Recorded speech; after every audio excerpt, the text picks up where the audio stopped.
কিছু বিল বাকি আছে। এখন আমার জঙ্গলের ভিতরে ঢুকতে হবে, পশু পাখি কটা বিল দিতে হবে। এই রাস্তা দিয়ে মাথায় শেষ হলে পা জঙ্গল, ডেট শেষ। ওদের বিল না দিলে ওরা আন্দোলন করতে পারে, তাই ভিতরে ঢুকবো।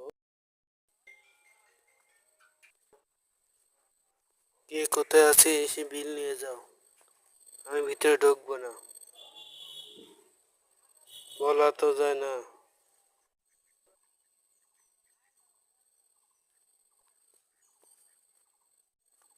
ভয় না পেয়ে হাঁটতে হাঁটতে জঙ্গলের ভিতরে ঢুকলাম।